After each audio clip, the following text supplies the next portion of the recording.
You stand in a brightly lit store aisle. The shelves gleam with promises. Glass bottles, sleek tubes.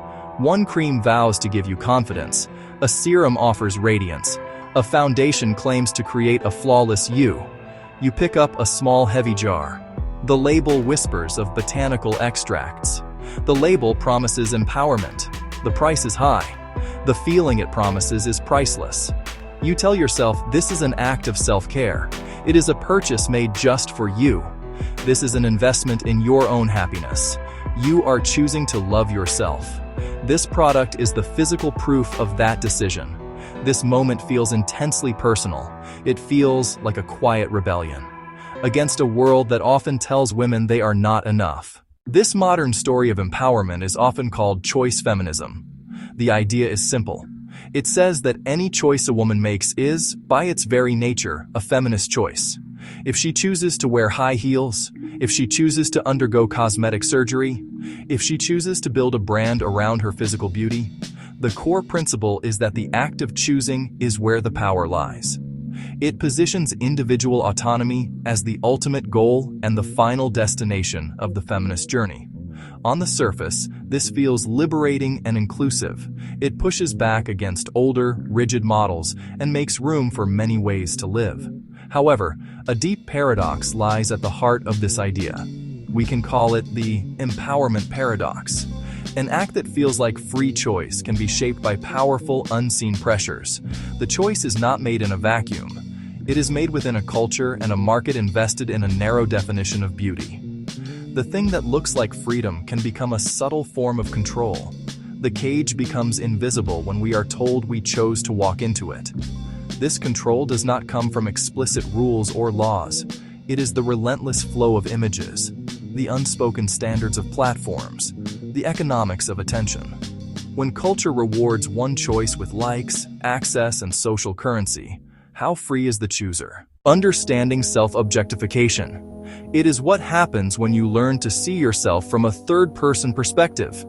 You start to view your own body as an object to be evaluated, monitored, perfected. It is a shift in your internal point of view.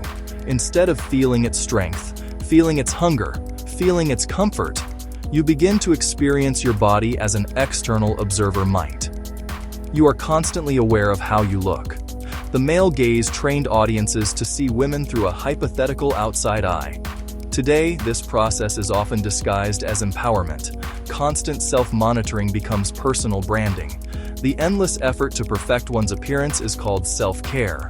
The pressure becomes hard to recognize because it feels like choice. You hold the camera, apply the filter, manage the brand. You are the observer and the observed, the critic and the criticized. It consumes time, money, and mental energy. That worry diverts energy from work, hobbies, relationships, activism. While it may feel like control, the self becomes a never-ending project. The cage is not only invisible, it is marketed as a luxury home. The joy and confidence in beauty work are not fake. Community is real. Confidence is real. For many, beauty is creative play and artistic expression, a way to connect with culture. But the system elevates this one type of choice above others. Markets package empowerment and sell it back to us. The definition of power narrows. It distracts from economic equality, political representation, freedom from violence.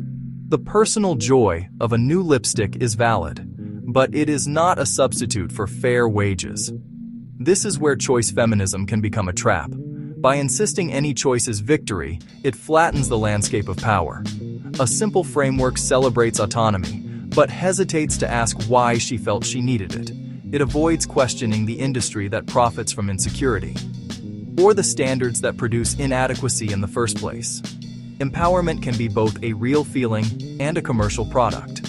Holding this paradox is difficult. It requires more complex thinking. We can support choice while critiquing the narrow menu of options.